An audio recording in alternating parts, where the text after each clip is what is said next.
What's going on, everyone, and welcome to another episode of Talking in Bits, where we walk you through Bitcoin bit by bit so we can provide you with the information you need to succeed and persist.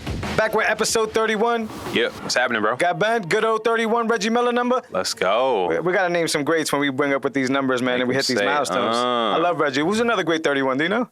In sports. Good question. Ray Allen. No? Was it 31? No. I think it was 34. Yeah. Either way. That was Paul Pierce. Either way, man. Damn, what number did Ray Allen wear? I should know. It's probably 34. I can look it up. It's Paul Pierce. No, I know Paul Pierce had 34. No, Paul Pierce has 34. Yeah. So who's Larry Bird was 33. 33? Yeah, we'll figure that out. Other great numbers. Yeah, 31s. But anyways, episode 31. Yes, sir. How was your week, man? Everything's good, man. Good? Outside of the $600 million I lost on Polygon. Damn, man. So you gave him your keys, huh? So for anyone who hasn't seen it, Polygon is like a DeFi exchange where you can stake Bitcoin and Ethereum. You can stake your Ethereum to swap for other coins. You can get tokens, kind of do all this crypto casino stuff. Casino, that's what I was thinking. We've been calling it crypto casino, man. And literally the exchange got for $600 million.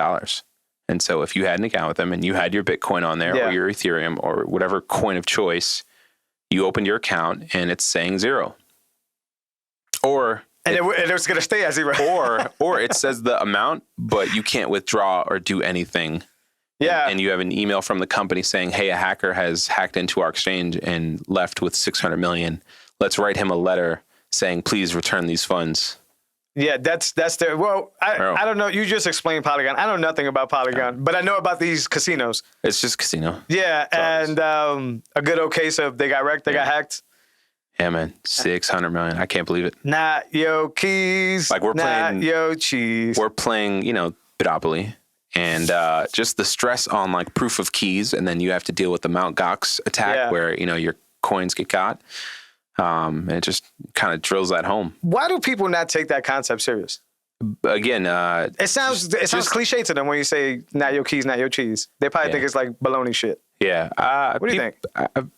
I mean, I'm a lazy person, right? I want to do something in 2 clicks. I don't want to like cold storage, 24 words. Yeah. What if I lose it? I'm locked out forever. Again, some people can't remember their password to their email. So never mind, hold these sacred 24 words. I think just convenience, man. Yeah. And we always just say, oh, I'll get to it, We got a ways to go then, interface-wise. I mean, I know your answer is going to be yes, but you're obviously more techie than most. But like in your, new adventures, which we're going to talk about soon, and is it difficult? It's not difficult. It's super easy. It's like... just takes time. It's like the easiest thing ever. It sounds like it could be difficult. Or it's intimidating, right? Yeah. Cold storage. That's how I feel about the cold card, by the way. Cold card. I think a lot of people are over thinking the cold card. Yeah. Like it's jam-packed with features, but if the feature doesn't apply, you don't have to use a feature. That's kind of how it works. So I think when they come out with these new crazy what I call hardcore Bitcoin features, right? Like QR codes on the device and extra layers of protection, in which they do really good. I think that scares people away because, like you said, it's like, well, that's more steps that I have to remember and more. This stuff you don't have to use. Listen, if you know how to use a calculator, and I know it looks like one, so it's obviously the correlated example. If you know how to use a calculator, you know how to use a code card. Yeah. It's pretty easy. And then the thing about it is, and I know convenience, I know. There's really good documentation online. Mm-hmm. Like, you're not out here blind. They're not just throwing something at you and saying, hey, use it. And you go to the docs, you go to the website, they'll walk you through it. There's YouTube videos. It's pretty easy. If you know how to use your iPhone, guaranteed you do. That's how you found out about this show, I'm sure. 1,000% you can run a cold card. Yeah. Right. And then some people don't think, my opinion on the question I asked you is I don't think people value Bitcoin enough. That too. So to them is like, no, you hold it. Like, that's fine. I just want to be worth something status. There are still people waking up and kind of realizing they're a Bitcoin millionaire because they haven't checked the price of Bitcoin in however long. Sure. And they're just out of it. You know what I'm saying? So people just, they like, if Bitcoin was $1 million a coin right now, there'd be more respect there. There'd be like, oh, I need this. That's a bad way to think, though. You're super late at that point. It is. Yeah. You're super late at that point. I don't know. It's a balance. I still give the traders the benefit of the doubt. If you're actively trading, you obviously don't need cold storage because you're not going to go through all the fees and all the hassle. But then at least me, I don't want to say I pow for trading. I mean, this is not something you should be trading anyways. But like the pow pow moment, the irony of the chocleta moment. I got it right there. The irony of people having safes in their houses to protect stuff like U.S. documents and paperwork that really doesn't matter, but won't take the extra step to protect generational wealth of the rarest kinds, right? Like, there's something that Parker Lewis says a lot that I like, and it's like, only when the compromise of 21 million, only when that rule gets compromised should anybody panic. As long as the rule is set that is calculated to 21 million, it doesn't get set, everything else underneath it falls into place. There's nothing that needs to do. Obviously, I'm butchering the great Parker Lewis. But that's something that I agree. Like, when people talk about price dipping and when they talk about, not having keys or not caring enough to get the keys like we're talking about now, is understand that this thing is going to go to the moon, whatever philosophy people like to think about, because of that 21 million rule. This is the only reason this thing works. So go get your freaking keys. There's so many cool ways to do it too. It's not even boring. It's not like, I don't know. I understand you. It is convenience. I get it, but not with this thing. That's when you need to educate yourself. Listen to us. I keep saying that every week, but read books, listen to books, get educated. Books are good, but some books, there's a lot of. Have you ever just put Bitcoin in Audible? There's a lot of stuff that's not good. I bet. But yes, the proven stuff. We don't need to name them here. We've talked about them before. They're out there. They're popular. Those books are good to do. But let's talk about, in that sense, you took it to the next level and did Coinjoin. I want to talk about your Coinjoin experience. Shout out to you. Yeah, man. Taking the steps, man. I'm telling you. Trying to Marty Bird that thing, man. You guys got to protect yourself. You can call it whatever you want. That's the way I see it. So, So Coinjoin was good. Why did you do Coinjoin? I'm interested in that. What lured you to the Marty Bird side? So I'm the type of person who has a VPN on their phone. Yep. Should have a VPN on the router. You know what I mean? Like, even if you're not doing anything wrong, it's nobody's business what you're doing. Sure. You know what I mean? And so, like, when you think about our day and age where everything is tracked, traced, and like Big Brother knows it all, you know what I mean? It just gives you a layer of privacy, you know what I mean? So like we've talked about how you can basically track a wallet or track a cold storage address and kind of see how much Bitcoin that vault has by just following those transactions. So by using Coinjoin, you are basically erasing the paper trail. It's kind of like rolling in cash, right? Most crime is done with cash because it's traceless unless it's a bank sting. I mean, that could be used illegally, and the Marty Bird stuff is joking examples, but like the Apple example I brought up last week or whatever, it could be used to just keep your business anonymous. I mean, you're a businessman. You don't want certain people knowing what you're charging to certain. That would just be weird. Yeah. And in a world where, and that only works nowadays because nobody can see the bank's ledger. Yeah. So they can't see transactions unless it pertains to them. But in a Bitcoin standard, they can see it all. Yeah. So we could, people could Marty Bird it, people could watch, and I think that's the government's argument. It would be that. But the other side of it is that no, in order to keep structured business and keep it competitive and keep it, sane, there has to be some type of anonymous activity if you're exchanging in crypto. Yeah. And I think that's what things like Coinjoin.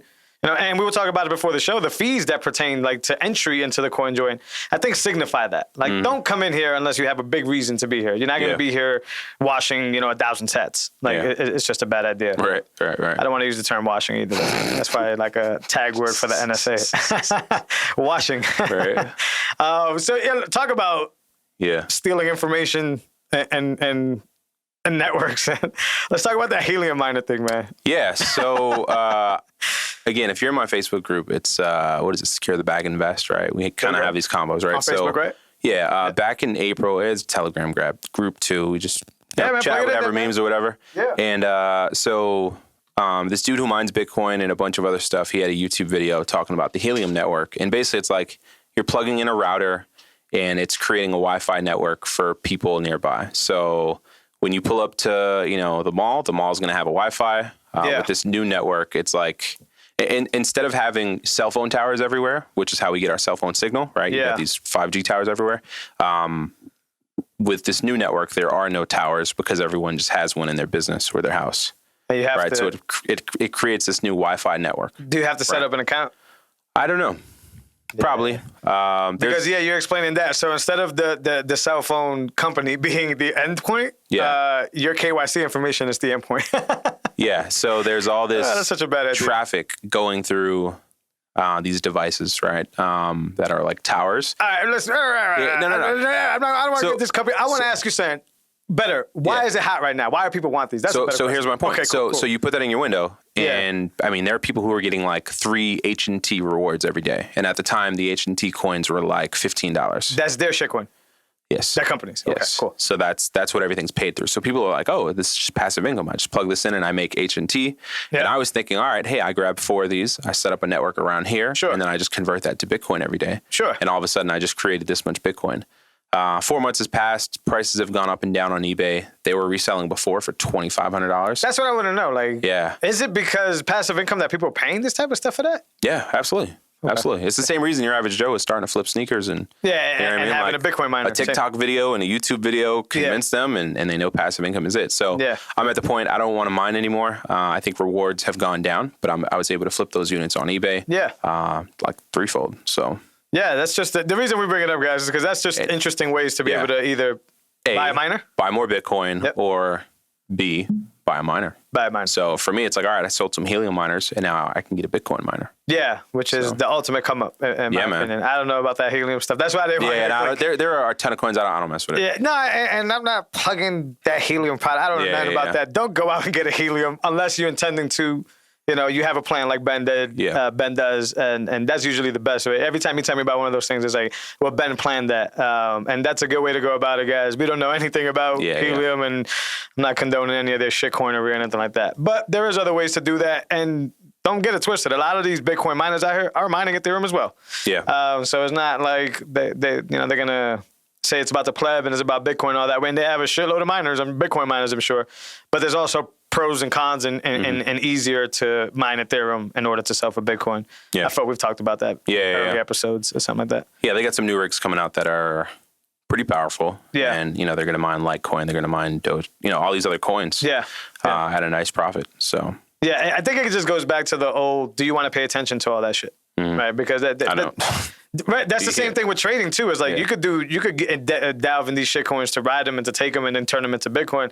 But then the argument just is like, why be so risky about it? Like it's not even HODL is such an easy thing to do and such a stress reliever that it's like, but there's certain breeds out there that do that. They love that. They get a kick off of that. And I guess this Helium miner idea is just another good one. Yeah. Coinbase reveals Tesla, Elon. Yeah. They've been getting their buys through them. So that's pretty interesting to see. Yeah. Do you think Elon is actually learning in the background, or do you think this was all part of the plan? Elon's developing Neuralink and Starlink, and they're planning a whole new world, my man. I don't know if he's learned up on Bitcoin. I don't know if he's still trolling or what. I unfollowed him. Maybe I'm just fickle. Yeah. I think humans are fickle overall, especially when they're incentive-based. But, like, how fast did I go from respecting a person to not respecting a person? Yeah. Like, I still respect the things he's done. Yeah. But, we talked about it, back to the DJ Khaled thing. It's like, like, I like the artist more than I like you, if that makes any sense. But, I don't know. Maybe he's learning. Maybe he's buying back in. Maybe he wanted to get cheap all along. Yeah. If you want to buy cheap sats, that's how you do it. Yeah. That combined with, the miners in China getting kicked out, like that was 50% down, I don't cheap sats. Yeah, get out the way. Yeah, get out the way, dude. Yeah. And Coinbase too, like I get the ledger's transparent, so I don't think it's a secret and I don't think they revealed anything. But damn man, back to like owning a business. Like imagine revealing your client's information. Mm-hmm. Imagine that. Yeah. Like, you don't have to say what you do or anything, but think about right now in your head, like, yo, somebody reached out to me and reached out for one of my old clients' information. I say, sure, here you go. Mm-hmm. They're making transactions. They're trusting you with that process. Yeah. Damn it, Coinbase. Like, they go back to the BlockFi shit. Yeah, it's an institutional game. What the fuck? Yeah. I hate it because they're the ones that always parade the crypto thing, the cryptography thing. And it's like the farthest thing from it. It's the farthest thing from it. You guys are not fighting to give grant freedom. You're fighting to do this stupid stuff. And is that a clout chase? Why would Coinbase even release that information? I don't know. I think it was part of an interview. Yeah, they might have just said, you can see it for yourself. Mm-hmm. And so there's no harm in us saying it. Yeah. But don't tell people that. Like right now, if I hit you and I told you, like, yo, listen, I spent $1 million betting Bitcoin right now. Mm-hmm.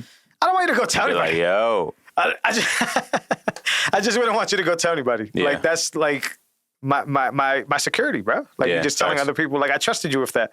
So I don't know. But yeah, that's true. These are businesses talking. So they did Tesla, Elon. I think it was SpaceX. Okay, so the business is not Elon himself, or did they add Elon himself? Yeah.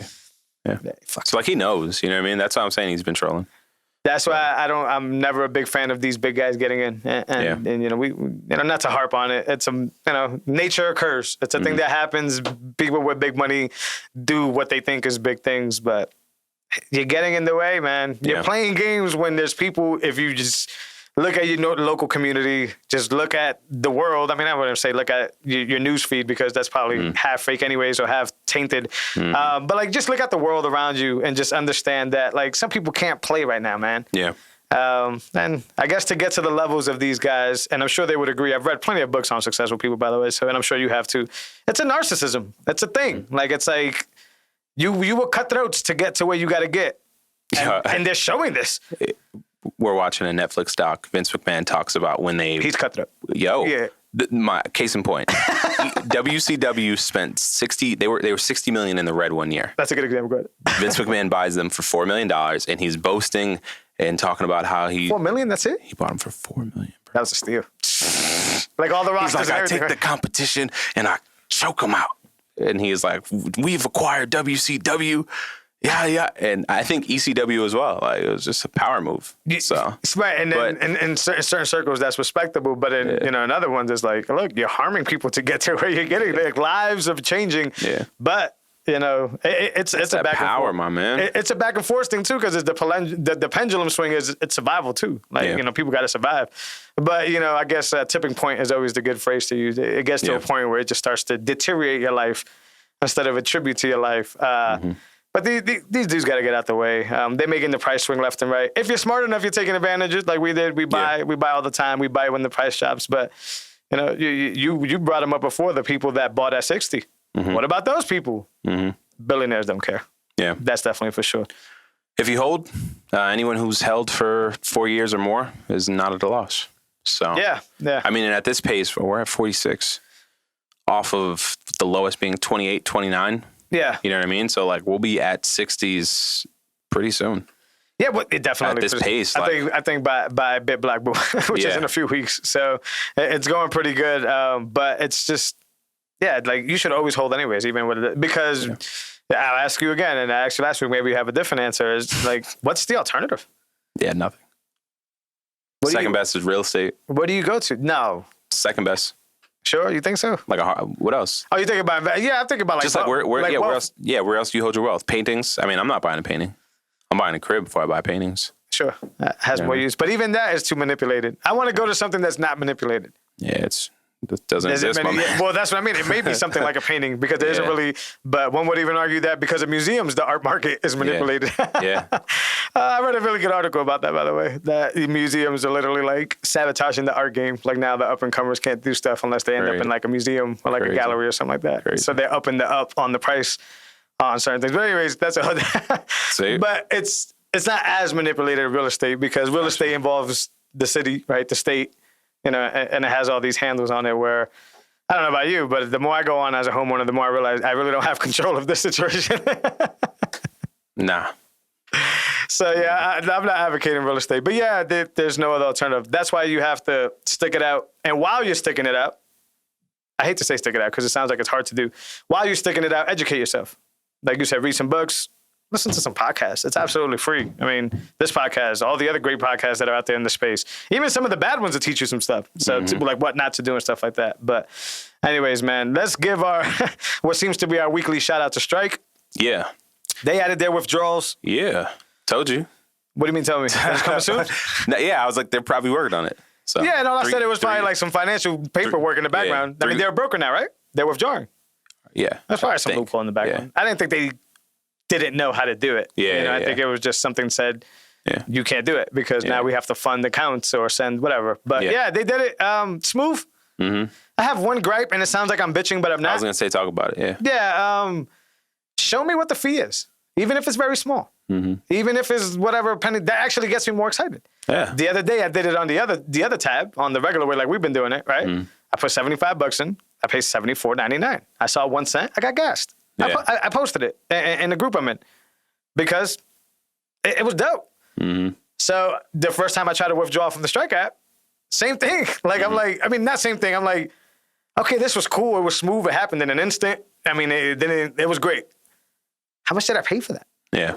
And then I went and I searched the transaction, which took an extra step. You could go in and you could take the transaction ID. Then you could go to the mempool.space or whatever, drop the transaction, and you could see. I think I ended up paying like 10 cents for the transaction to go out or whatever, which isn't much. It's probably expected. I know it varies on the mempool, but on a UI standpoint, let me know what I'm getting into.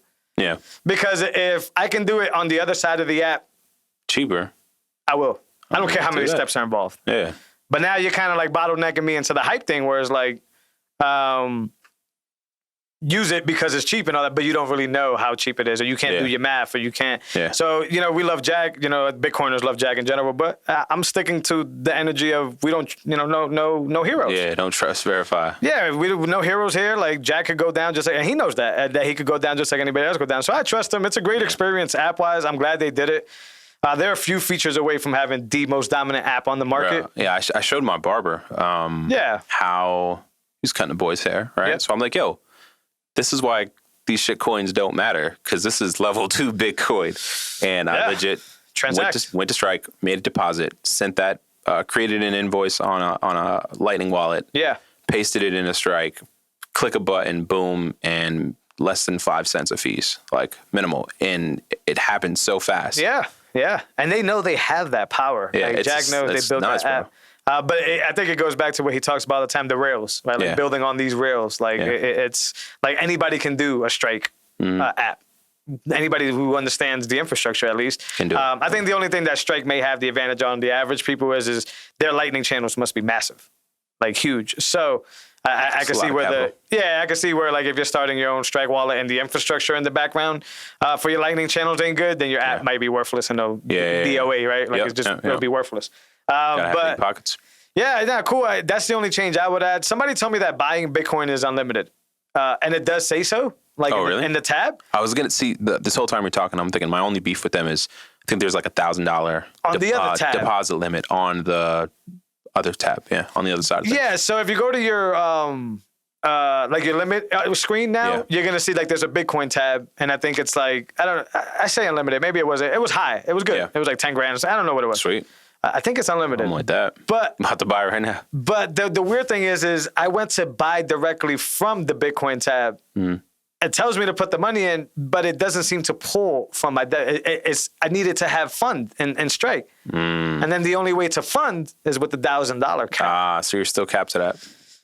Yeah, maybe I'm missing something. But somebody hit me in my comments and was like, "Nah, it's unlimited, bro. Buying." So yeah, am I doing it wrong? No, I think it's unlimited, but you have to have that money deposited sitting on Strike already. So ironically, that's not unlimited. Yeah. That's $1,000 a week.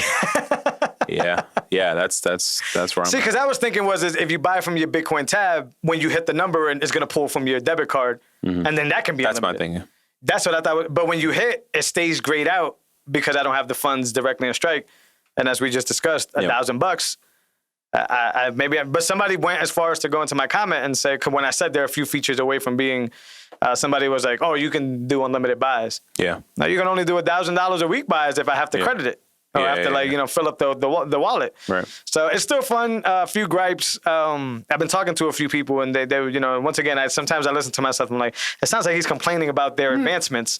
They're doing great things. That's just how it gets better, though, is by people like picking it apart and saying, "Wait a minute, why can't I see the fee?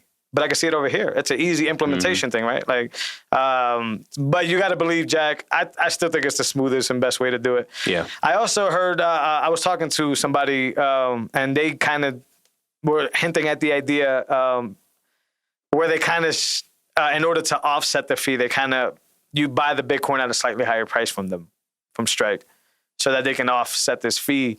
Meaning that if the price is $4,000, you probably buy, and that's just a random number. 4,010 cents. 4,200, right? Like that type of number.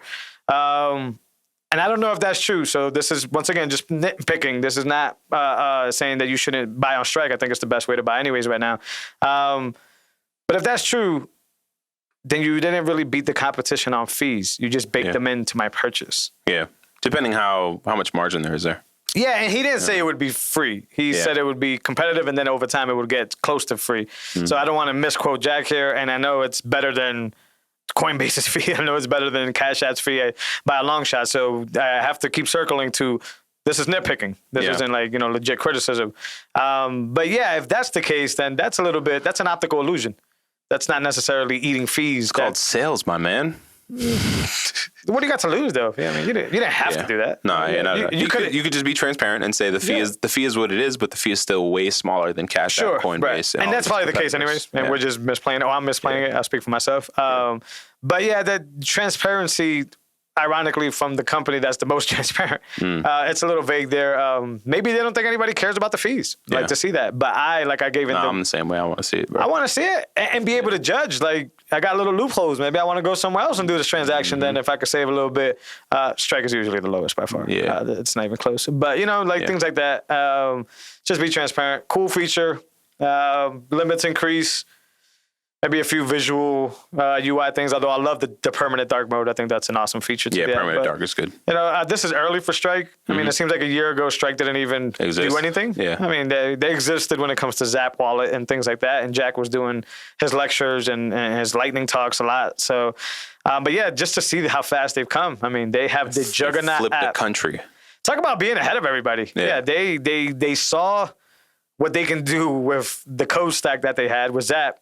And they just didn't wait. They just throttled it, and they took a country over. They created that community, and then they implemented it. It's crazy. That Rails philosophy, I keep saying, that just makes so much sense. It's like, look, we don't need to worry about if it looks pretty, it just works with anything that it's in this space. So Jack has pretty much guaranteed his foot and every other Bitcoin app or anything that uses the Rails for the next however long. I mean, because he's already integrated. Yeah. And he's first. So Do you think Venmo or CashApp will implement it where you can pay a Lightning invoice? They have no choice. Yeah. Right. And if they don't, they'll just be Probably forgotten. a matter of time. They'll be forgotten, But you see how PayPal is late to stuff. Yeah. Venmo had news this week, didn't they? Yeah. I think they're going to, allow you keys? to. No. No? Nah. That's against their business. I don't know the exact thing, but I think you can change a swap. That famous one. Swap cash back into crypto instantly. Gotcha. Can you do that already? I don't use Venmo. I haven't tried it. Okay, cool. So I guess should try a transaction just so I know, but I guess that's the new thing. So maybe you could, I don't know if you get cash back on Venmo or stuff like that, do you? They're trying to do. They're trying to make Venmo a whole shopping center. They're trying to compete with Cash App, but they're far behind.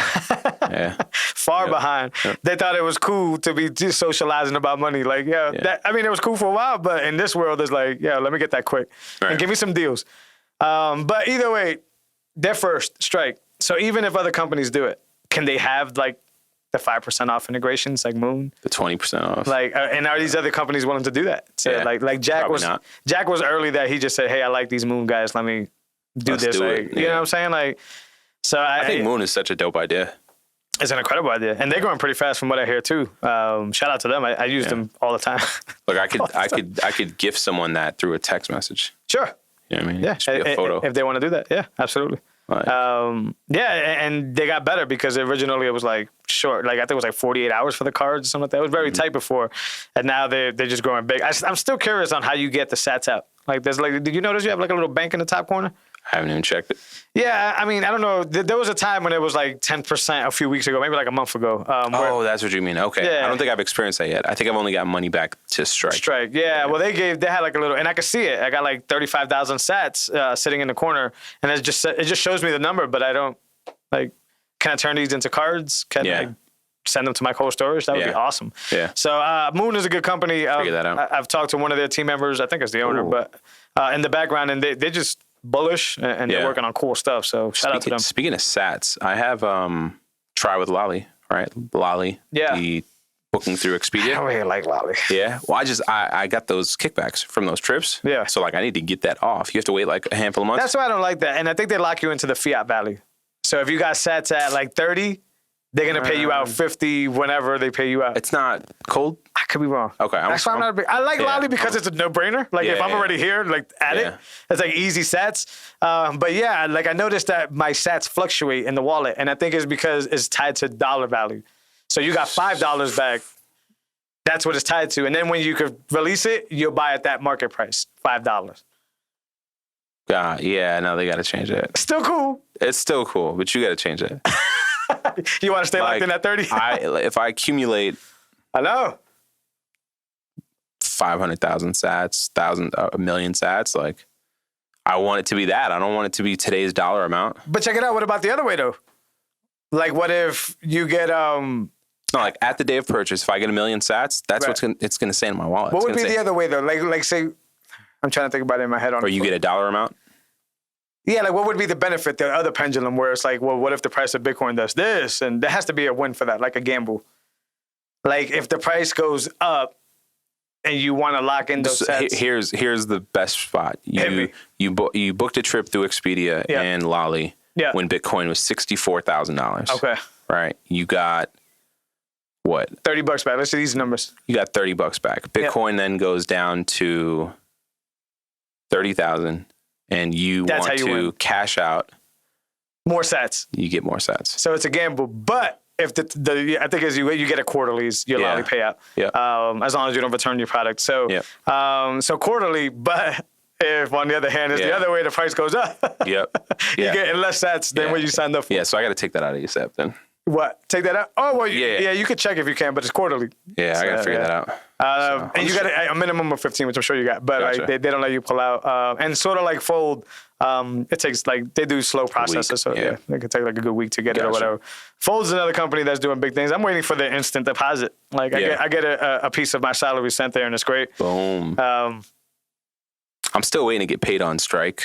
$1 every second, you know what I mean? What do you mean? Like Jack Mallers talks about how you can literally get paid through Strike. Sure. And it could like, if it's a consistent job, you can set it to stream like every minute you get paid this much. That's the podcasting 2.0 model. Yeah. And it runs on Lightning, so it is possible. Yeah. I guess in a world where you set up a contract, like I went to the mechanic, so let's use a mechanic. So say the mechanic is like, I work for X amount of dollars an hour. That'd be a cool way to make sure like that timer's rolling, right? And then he could get paid directly. Clock. Yeah, for sure. But podcasting or media, I say even video watching, is a better use case for that. Because then the person could stop at 20 seconds and pay 20 seconds. For sure. But in a bigger scale world, in a Bitcoin standard world, that'd be fucking dope to be able to pay on the fly. And if the mechanic happens to finish early, maybe there's a tip in it for him, an incentive, but your meter stops and therefore you're not spending any more.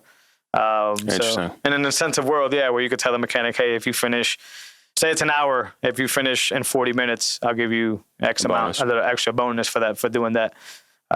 Everything's intensive. That's all shit. But Lightning is the way to do it. I've heard weeks ago Jack jump into the other Jack's comments and say, hey, Lightning's ready to go if you guys want to do it for Twitter. That's the, what is it, Blue what?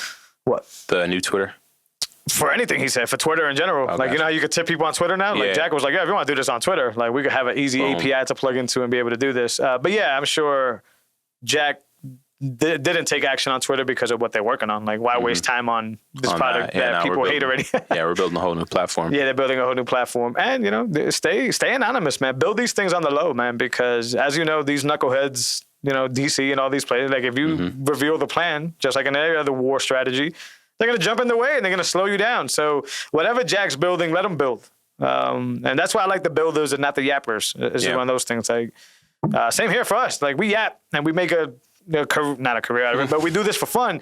But like, build. Like we got to build something here because it's one of those things. Like, that's the infantry, is the building, whether it's education, whether it's whatever. So I hope this I forgot it was Blue Skies or something like that. I hope this thing solves all the problems on Twitter.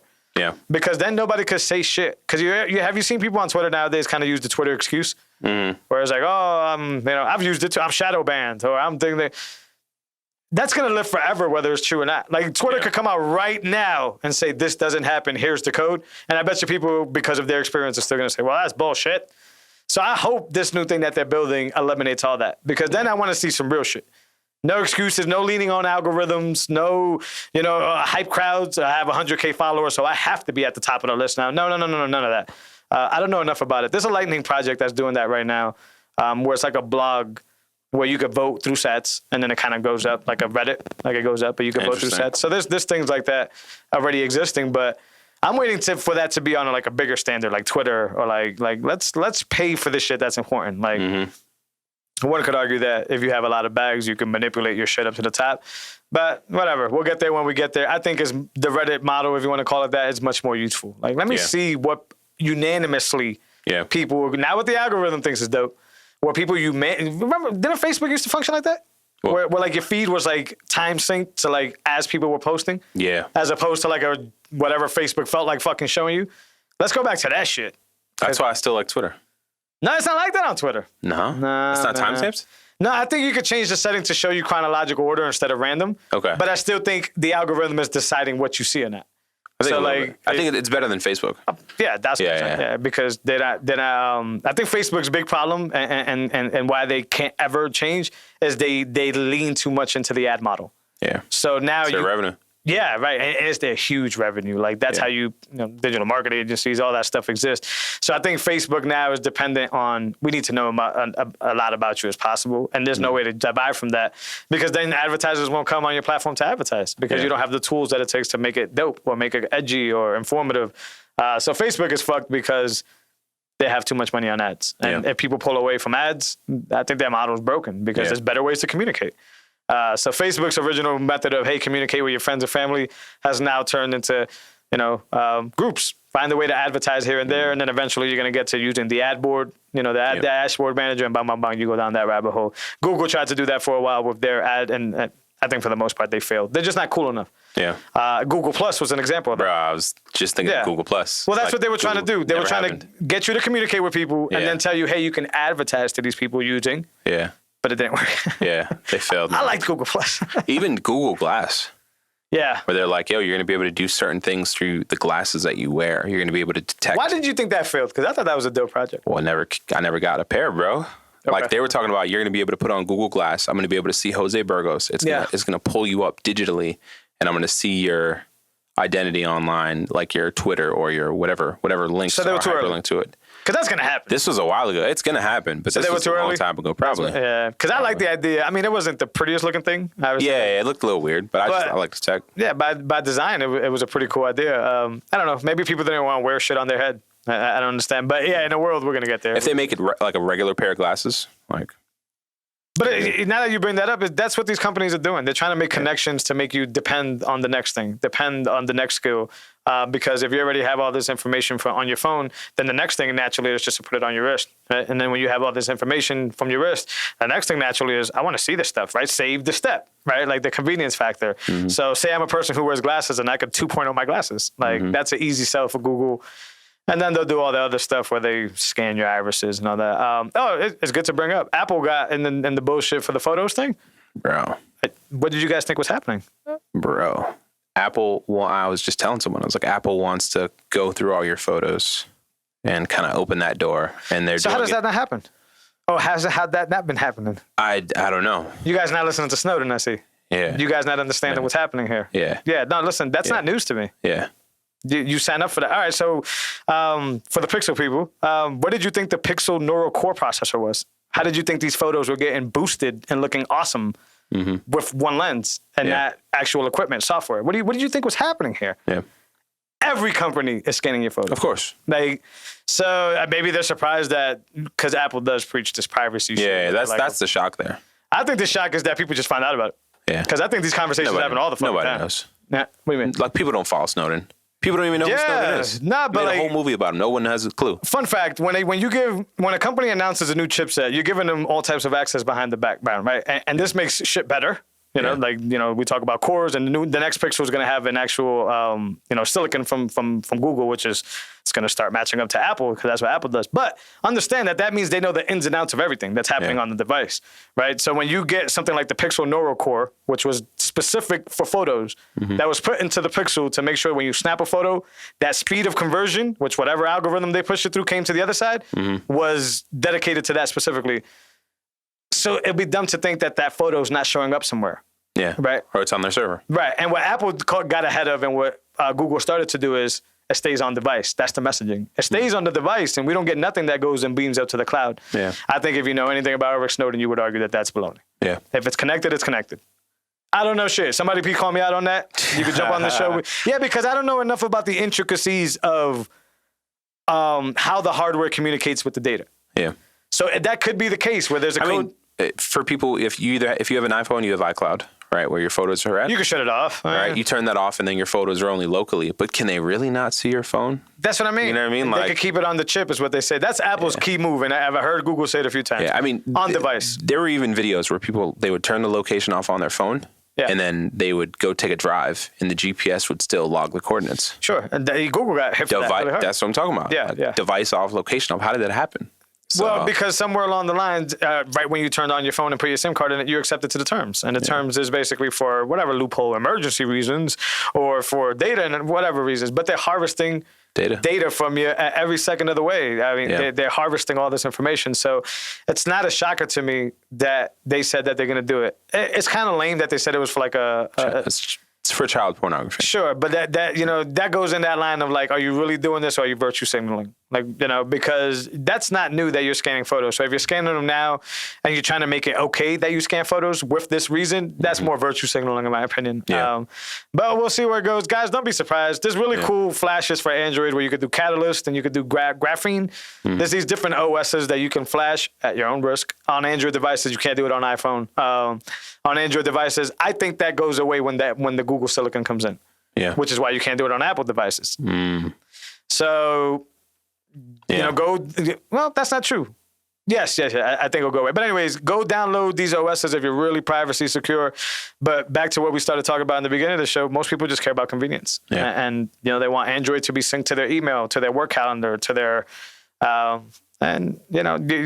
please don't be stunned that people are seeing your photos in a world where people put their photos publicly on every single website they can think of.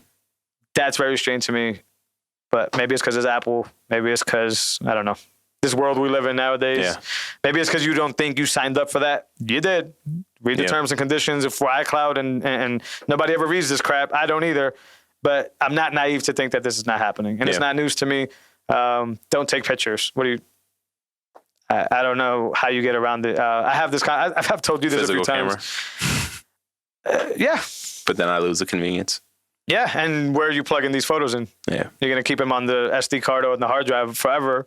You're going to want to view them eventually. You're going to plug them into your computer, right? So, like, print them. I had this conversation with a few people that are close to me, too. It's like, you got to get off the grid. But it's like, how far down that hole do you want to go? You can definitely, make privacy a number one standard across the board. Or you could just mitigate privacy. Yeah. That's up to you, the user. That's up to whatever. And do VPNs and do certain things like that. It is smart to pay attention to it. Yeah. But man, this was like, I was surprised that this was a thing. I really was baffled. Yeah. I was like, okay, like, you don't remember like the phone leaks and the iCloud early leaks, like the Paris Hilton one was a famous one. Like, what did you think was happening here? Like, people don't understand, like, they don't understand Bitcoin, they don't understand Paris cloud. Hilton. That's just the only one I can remember. But wasn't it like a few celebrities back to back? Yeah, that started getting their pictures leaked through the iCloud. Yeah. I don't know enough. Somebody call me out on it, bring me on, tell me why that's important. But if you know anything about Snowden, if you know anything about connected devices, if you know anything about the cloud, you're mistaken if you think that any of your information is private. What about an app like Signal for messaging? Yeah, that works. I'm going to take a guess at this. I don't know if this is true or not. That works because the good old encryption process of the person on the other end is the only person that has the key to unlock this. You see what I'm saying? So if I send this stuff or if I share this stuff, only Ben will be able to see this stuff unless you steal his phone, his key. So I think that works because of that. Because I could go, when it goes to the cloud, before it goes to that step, it gets encrypted. My key becomes the lock. They send you the lock. They don't send you the content. They send you the lock, the package. You receive the package. Your key is the only one that can unlock it. Gotcha. Shit comes out. Yeah. On this cloud stuff, they're not encrypting that information as it goes back and forth. I don't know. Somebody could call me out on this shit, by the way. That's why I'm taking a guess on this. Yeah. I don't think they're encrypting this information because it's slower. It's their servers. It's slower when it's encrypted too, right? You have to like compact this information or whatever, which is why using Signal video is just terrible. Because, thinking about Silicon Valley and what they were doing with the compression stuff, like it's very hard to do video compression on the fly like that, like really fast. So I'm thinking about the scene where it was the UFC fight and they really had Joe Rogan. They had everybody. That was a great show. Gem. Yeah, the compression slowed it down in the buffer and they missed the best part of the fight. You see what I'm saying? Yeah. So like compression is really hard. And that's how it feels when you're doing a Signal. Yeah. So, like, is Apple compressing everything that goes to iCloud? I don't know. They have the power to do it. They may be doing it. And in that situation, then they would have to come out and prove it. Yeah. Like, hey, I heard somebody say about that Apple thing that is recently saying this is that Apple's basically saying that it's still secret. They're the only ones seeing it. Trust us. Like, it's, What they're saying is that we're going to scan through your stuff with AI. And if AI flags something, then a human will review it. Bullshit. I don't know. Read any of Eric Snowden's books. Watch the Snowden movie. I mean, just absorb yourself in that topic and understand that if it's connected, it has to go through something, because the internet, it's a pipeline. And unless you know how to access what you would call the sub-internet, you're on the radar. You're on radar. That's even with a VPN, you're on radar. It's just harder to find your location. Exactly. So, it's just a big funnel that you have to go through in order to use the internet. Except the really expert users know how to avoid that, kind of going into the matrix, if that makes a good example. But yeah, I'm surprised at these stories nowadays.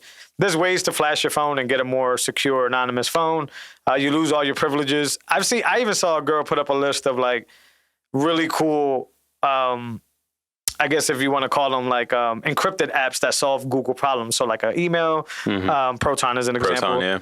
But she had a different example, note-taking app, like all encrypted. So these open source developers are trying to solve these problems. Yeah. It's just a matter of time, money. I like that. Right? Yeah. And getting it together. But eventually the model of Google won't work. The model of Apple won't work. Centralized power. Yeah, well, maybe they'll adopt the open source, right? Maybe Google will say, hey, we're still making money off of, because, enterprise money. I just forgot what it was called. I'm going to say Andromeda. I'm probably wrong on this. So for like 4 or 5 years now, I know Google's been working on an operating system to replace Android. So they've been working on the silicon and they've been working on an operating system. If it lines up properly, they're dropping the chipset with the next Pixel. I don't think the OS is dropping with the next Pixel. But if it lines up properly, they could definitely do like, hey, this is our open source, platform that you guys can use. And if you want to use Android for XYZ for the Google Play Store, then you can buy a regular Android phone. But so they can still do that and kind of save themselves, right? Like by being like ready and saying it's a like private option. Yeah. But are they not greedy enough to not capitalize on it? And I think there was other reasons why they were working at, which is the chipset, being dependent on Snapdragon and all that stuff with Android. And anybody who's ever coded on Android, it's like the libraries are like heavy. Like it's like just think about it. You got to develop for apps that are like, Samsung SJ473 phone that's running, Gingerbread 4.4.2. And then you also got to support the latest Galaxy S21 that's running Android. So like, I think their goal was like, we're going to ditch Android at some point because it's too heavy, it's getting too complicated, and maybe they'll open source the other one and make it lightweight. I think it's codename Andromeda or something like that. Check it out, guys. Gotcha. But we're about 50 minutes in. We're going to get to 50 episodes pretty damn soon. Yeah. I'm trying to see if we got anything else. I found a new dashboard that somebody put me onto. I have it on a different computer. It's like do you know Clark Moody's website dashboard? Okay, it's like one of those places where you can see like the pulse of things, where things are going on, and I like it better. It's cleaner. Shout out to him for the recommendation. I'll try to add it in the show notes. It's like Big Boy or Big Bo or something like that. But it's just a place where you can go and see, stats, lightning numbers, on exchange like numbers. Infographics? Or it's cards. Gotcha. Yeah, so it's like the whole network laid out. Clark Moody's that same way. Oh, that's fine. Yeah, where it's like the whole network laid out, and then you can see like mempool information. You can see stuff like that. So I call it like the heartbeat websites, like a hospital monitor where you see all the stats. Yeah. That's dope. But I was using Clark Moody for a while, which I do love. I have it on my phone as an icon. That's how much I like it. But this one's dope. Yeah. This one is pretty dope, and the tab always stays, which is addicting as hell. But the tab always stays with like the updated price. So even when you're working in the background, you see like this toggle doing this thing. Yeah. Yeah. So it's addicting. What about that physical Bitcoin clock? What, the Coinkai one? Yeah, it was a Coinkai. I think they're hard to get. It was like $500 because of demand. Everybody wants one. You think they're higher now? Is there a resale market? They can go higher, and I think they're doing a new one. Meaning, I think I heard MVK talk about this, where they're better displays, e-ink displays and stuff. Gotcha. I think they're gonna go up in price. That's pretty cool. AKA go up in price. Yeah. But yeah, minimal stuff too. Something about Wi-Fi too. I think these things you got to plug them in and stuff like that. So interesting. If I stumble upon one, I'll get it. Yeah. But I don't think the clock is gonna stop me from buying sats over the clock. Yeah, no, I think it's just nice. I think it's just cool room decor. 1000%. You know what I mean? Like, this thing got a Bitcoin clock. And you can set it to different things, right? Like the sats per dollar, things like that. But these dudes all have them in interviews in the background. I could buy $500 in sats. Yeah, that was my beef. If it was $100, I probably would have got it. Bingo. it was like $450. I was like, I'm dropping that. And I think it's a big whatever, all COVID, whatever you want to call it, all these restrictions. I think it's like a long wait. Like I think you get like 4 or 5 months for it. Like a gun in Massachusetts. That's a whole different podcast right there in itself, guys. Please rate, share, and subscribe. That's how we continue to have these conversations that we love to have. If you're checking us out on YouTube, leave us some comments. Hit the subscribe button. Hit the bell. That lets you know. Any of your favorite podcast platforms have that same feature where you can subscribe to us. Leave us a comment. That's very important. The algorithm works on comments. Blame it on the fiat overlords. Blame it on whoever you want. That's just the way it works. If you want other people to get this information and sharing this wealth, comments is the best way to do it. Check us out on YouTube. Check us out everywhere. We appreciate you guys as always, Ben. Good to see you, brother. All right. Likewise, brother. We'll catch you guys next week. Later.